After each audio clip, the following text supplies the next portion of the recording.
Eagles options to replace Goddard, Julio Jones, or another TE.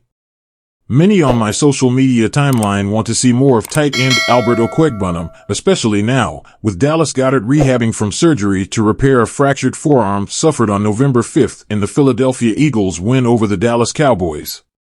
It's unclear exactly how long the Eagles will need to find the pieces of the puzzle that is Goddard's absence.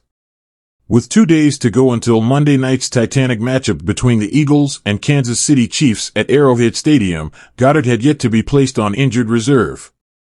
There's a chance that he may avoid it because of last week's bye, meaning he has 4 weeks to recover with only 3 games being played. Eagles coach Nick Sirianni gave a glimpse into the tight end status on Saturday morning. "We have high hopes for his return," the head coach said. "There's a reason he's not on IR yet. So, maybe Goddard returns for the rematch against the Cowboys in Dallas on December 10th and avoids a trip to IR, though with Justin Evans having his 21-day practice window open to return from IR, a roster spot will need to avail itself at some point. It's never just one guy's responsibility to take all the brunt of that work," said Sirianni. "It will be by committee. We just don't have another guy like Dallas Goedert sitting around. Everyone assumes the tight end targets and snaps will rise. That's not necessarily the case." Sirianni said the game plan will change week to week, and there are other ways to cover Goddard's absence that doesn't involve tight ends. One could be Julio Jones, the team's third receiver.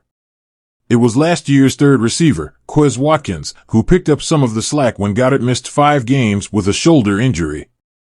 Watkins, who is currently on IR and probably a long shot to return if the receiving core stays healthy, had 18 catches for 128 during Goddard's absence in 2022, with 2 of his 3 touchdowns on the season coming in that span. "I do whatever is asked of me here," said Jones. "Nobody is panicking. We have great players here. Whatever my role is what my role is. It's football. It takes 11 guys to go out there and do what we do. For me, there's nothing I can't do, or I wouldn't be playing the game of football right now, so for me, it's however it comes out." The Eagles went 5-0 last year without Goddard, averaging 33 points per game, though the competition then isn't what it will be over these 4 weeks when the Eagles go to KC, host the Buffalo Bills and San Francisco 49ers, then go to Dallas. Maybe it'll be Okwuegbunam, who had 54 catches for 546 yards and 4 touchdowns during his 3 seasons with the Broncos, but hasn't been involved since being traded to the Eagles at the end of training camp.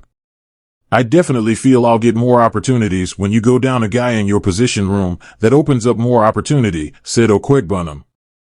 "How big that opportunity is or what it looks like, that's kind of out of my control, so I'm not really focused on that. I just come to practice, come to work every day, then prepare like it's going to be a big role, so when we get to Monday, I'll be prepared for anything." Then there are the other 2 tight ends, Jack Stoll and Grant Calcaterra, whose roles increased a bit last year when Goddard was out. Stoll had 7 catches for 74 yards in Goddard's 5-game absence. He ended the season with 11 receptions for 123 yards. Calcaterra has 4 receptions for 41 yards in those 5 games and was the bulk of his season's worth of work, which ended with 5 catches for 81 yards. "I'd be lying if I said no to more targets," he said, "but as always we'll do exactly what we're told to do and do it to the best of our abilities. If that means more targets, hopefully, we'll go out and do that. If it's blocking, we'll go block. We'll just make whatever role we get."